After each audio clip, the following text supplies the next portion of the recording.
Record national de vitesse du vent au Portugal. Des maisons tombant d'une falaise en Italie. La foudre frappant une foule au Brésil. Des gens gelés à mort dans leur maison aux États-Unis. Et ce ne sont pas les top catastrophes de toute une année, ce ne sont que quelques jours sur notre planète. États-Unis.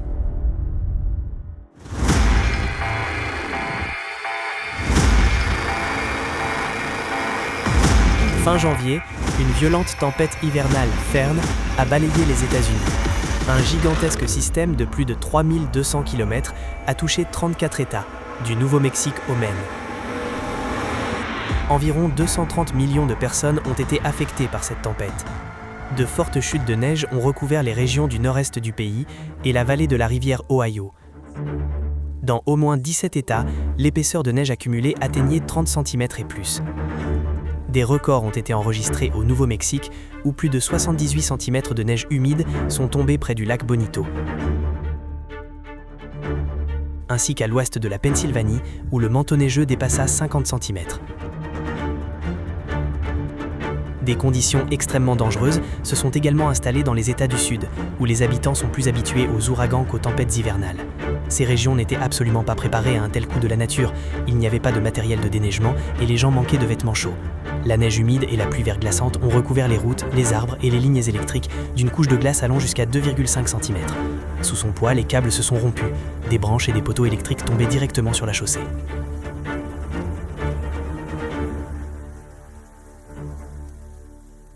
Dans l'État du Mississippi, les autorités ont utilisé pour la première fois une quantité record de produits de déglaçage pour lutter contre le verglas. Cette tempête de glace est devenue la plus grave pour l'État depuis 1994. Dans le New Jersey, des restrictions de circulation ont été imposées aux véhicules commerciaux. Seuls les transporteurs de denrées alimentaires, de carburant, de matériel médical, ainsi que les services d'urgence et le personnel des infrastructures critiques étaient exemptés. L'aviation a également été durement touchée. Plus de 11 600 vols ont été annulés à travers le pays et plus de 16 000 ont été retardés.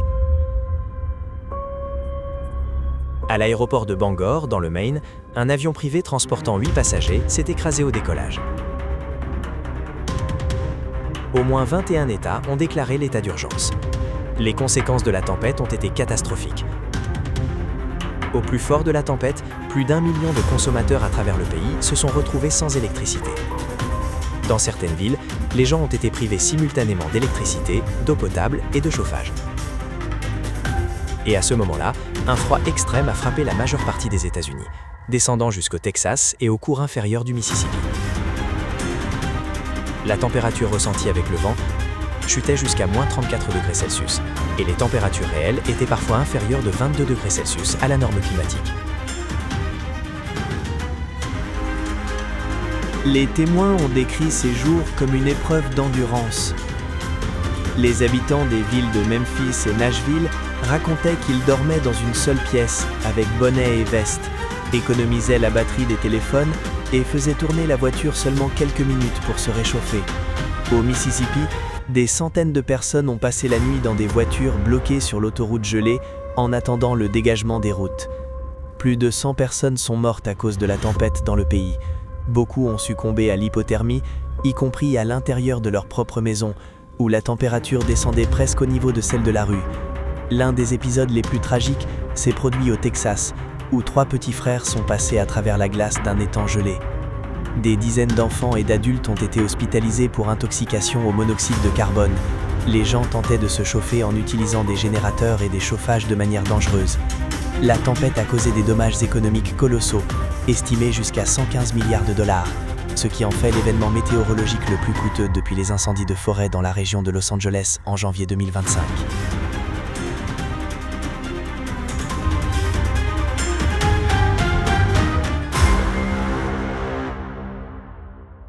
Canada.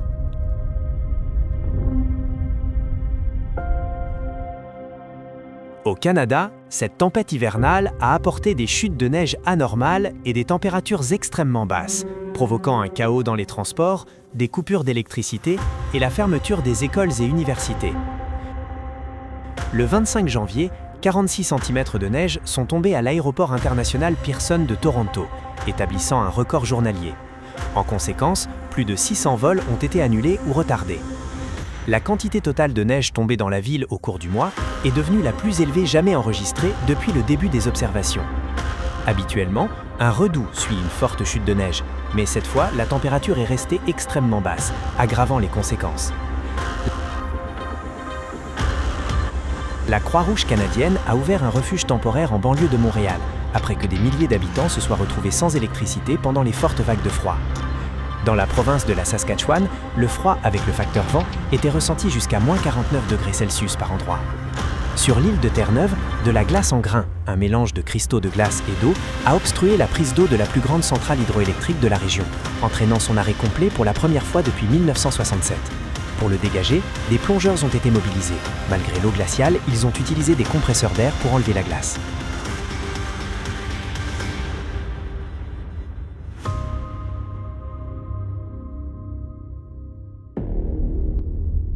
Turquie. Le 30 janvier, de fortes pluies se sont abattues sur les provinces de Mersin et d'Adana, provoquant des inondations catastrophiques. À Mersin, les rivières et les ruisseaux sont sortis de leur lit. Les rues et les boulevards se sont transformés en torrents bouillonnants, inondant des dizaines de voitures. Un pont dans le district de Dagli n'a pas résisté à la pression et s'est effondré. L'eau a envahi les maisons et les terres agricoles, inondant notamment le bâtiment de l'Institut de recherche sur l'horticulture d'Alata. À Adana, les pluies torrentielles ont rempli les canaux à ras-bord. Dans le quartier de Sarıçam, le cimetière de Buruk a été complètement submergé. Les routes se sont transformées en lacs impraticables, dans lesquels les voitures patinaient et restaient coincées. Les pluies ont provoqué 2 éboulements rocheux dans la province. L'un a bloqué la route au col d'Obrukbeli, l'autre, la route dans le district de Tapan. Il n'y a pas eu de victimes humaines, mais les dommages matériels sont colossaux. Des centaines de maisons et d'entreprises inondées, des routes érodées et des infrastructures détruites. Tempête Christine. Dans la nuit du 28 janvier, une puissante tempête atlantique Christine s'est abattue sur la péninsule ibérique. S'intensifiant rapidement au-dessus de l'océan, le système tempétueux a atteint les côtes du Portugal, constituant pour le pays un véritable choc climatique. Dans certaines régions, les rafales de vent dépassaient 180 km/h. Et dans la municipalité de Sour, une valeur de près de 209 km/h a été enregistrée, dépassant le record établi en 2018. Dans tout le pays, des arbres ont été déracinés et des toits de maisons arrachés. Dans la ville de Figueira da Foz, le vent violent a fait s'effondrer une grande roue. À Leiria, le stade a été gravement endommagé. À Coimbra, les destructions ont touché plusieurs avions et hangars de l'aérodrome municipal. À la base aérienne de Monterreal, des rafales de vent ont également endommagé des avions de chasse F-16. Plus de 800 000 personnes dans les régions centrales et nord du Portugal se sont retrouvées sans électricité. Dans plusieurs municipalités, les communications, le chauffage et l'approvisionnement en eau ont été perturbés et les transports publics ont été arrêtés. Sur la côte, la tempête a généré des vagues de 14 mètres de haut, créant une menace supplémentaire pour les zones côtières et les ports. Au Portugal, la catastrophe a coûté la vie à 5 personnes. En se déplaçant vers l'est, la tempête a frappé les régions du sud et du centre de l'Espagne. En Andalousie et aux environs de Malaga, de forts vents et des pluies ont été enregistrés, paralysant la circulation. Dans la ville de Torremolinos, un arbre est tombé sur une maison, causant la mort d'une femme. Aux environs de Madrid, la tempête a apporté un refroidissement brusque et des chutes de neige rares pour la région. En conséquence, les écoles ont été fermées et des embouteillages se sont formés sur les routes. Christine n'était pas simplement une autre tempête extratropicale. Elle a subi une intensification explosive lorsque la pression a chuté brutalement en quelques heures et la vitesse du vent a atteint des valeurs comparables à celles d'un ouragan tropical de catégorie 2-3. Cela a fait de Christine l'une des tempêtes hivernales les plus fortes et les plus destructrices de ces dernières années sur la péninsule ibérique.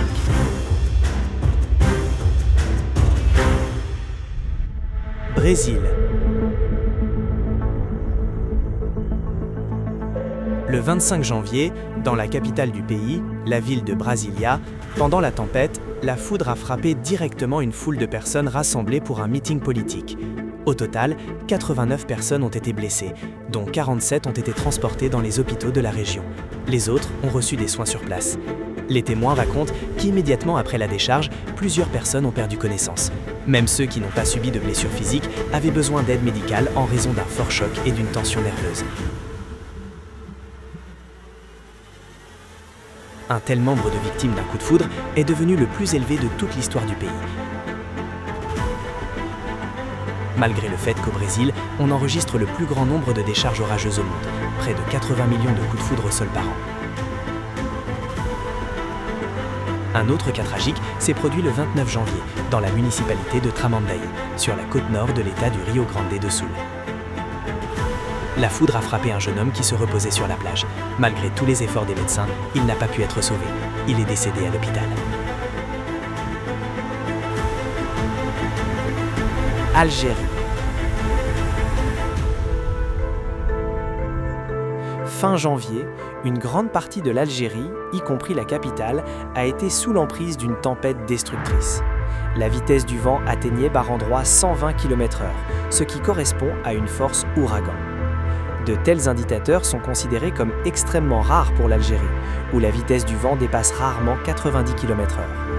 Dans la plupart des provinces, le niveau de danger rouge a été déclaré. Les cours dans les établissements d'enseignement ont été suspendus et les parcs publics fermés. Dans tout le pays, la catastrophe a renversé de nombreux arbres et poteaux électriques, provoqué l'effondrement de murs, de toits et de balcons de bâtiments, endommagé les infrastructures routières. En raison des pluies torrentielles, dans plusieurs provinces, les oueds, lits secs des rivières, se sont rapidement remplis d'eau, entraînant des inondations soudaines.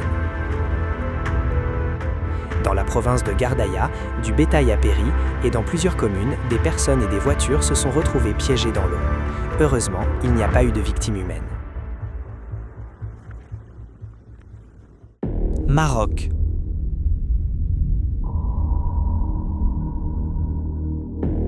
Les pluies torrentielles ont provoqué des inondations massives dans le nord-ouest du Maroc. La ville d'El Ksar El Kébir a été la plus touchée. Le déversement d'eau d'un barrage surchargé et la montée rapide du niveau des rivières ont entraîné des torrents puissants qui se sont abattus sur la ville, inondant plusieurs quartiers résidentiels. Pour aider les sinistrés, les autorités ont mobilisé des unités militaires de réaction rapide. Plus de 50 000 habitants, près de la moitié de la population d'El Ksar El Kébir, ont été évacués et l'entrée principale de la ville a été temporairement fermée.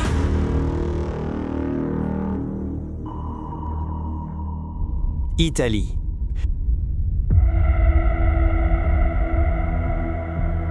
Le 25 janvier, un important glissement de terrain s'est produit en Sicile. Une énorme partie de terrain s'est détachée de la ville de Nicemi, une station balnéaire populaire comptant environ 25 000 habitants. Plusieurs bâtiments sont tombés d'une hauteur de 20 mètres et des centaines d'autres se trouvent au bord de l'effondrement. Les habitants, voyant des fissures dans les murs, ont quitté précipitamment leur maison sans rien emporter. Plus de 1500 personnes ont été évacuées. Beaucoup ont trouvé refuge chez des proches et pour des centaines d'autres, les autorités ont organisé des points d'hébergement temporaires dans le gymnase local. On ignore encore combien de temps les gens devront y rester et s'ils pourront rentrer chez eux. Le glissement de terrain a perturbé la circulation sur la majeure partie du réseau routier local. Les écoles ont été fermées et la ville a été déclarée zone rouge. La longueur du glissement le long du flanc de la colline atteint déjà 4 km et il reste actif. La déformation de la surface terrestre se poursuit, de nouvelles fissures et effondrements apparaissent. L'inquiétude est également suscitée par le fait que, selon les évaluations réalisées, ce n'est pas seulement la partie visible qui bouge. Tout le plateau se déplace vers la plaine de Gela.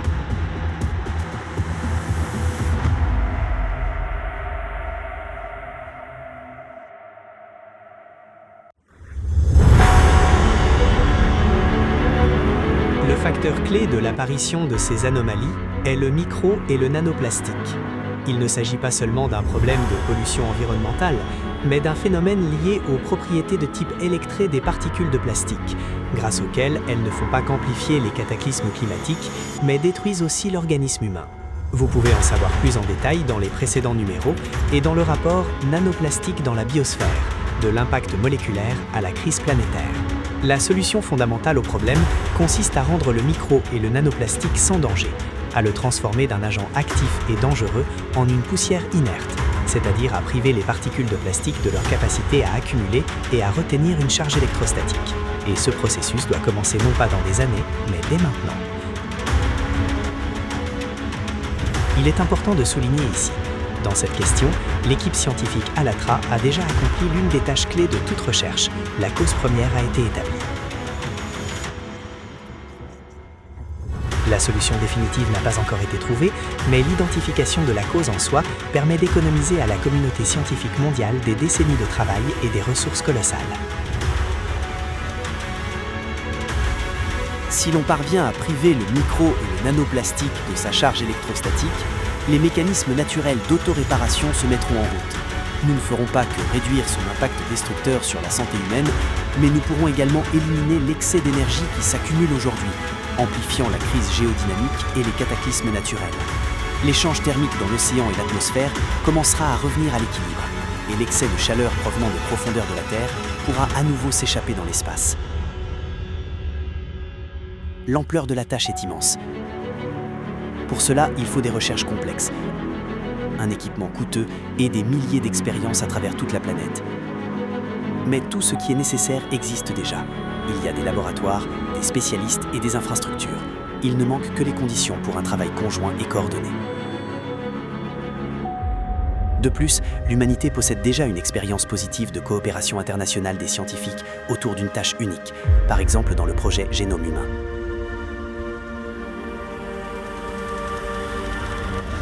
Cela signifie que nous pouvons appliquer cette expérience au problème du nanoplastique. Le seul moteur de la recherche de solutions, ce sont les gens humains. Il est temps d'arrêter d'attendre que quelqu'un vienne et règle tout. C'est comme pour un patient. Le diagnostic est déjà posé, la cause de la maladie est connue. Mais le traitement ne commence que lorsque le patient lui-même reconnaît le problème et exige de l'aide. Aujourd'hui, ce patient, c'est toute l'humanité. Et tant que nous sommes encore capables de penser, de comprendre et d'agir, il nous reste une chance de changer la situation et de donner un avenir non seulement à nous-mêmes, mais aussi aux générations suivantes.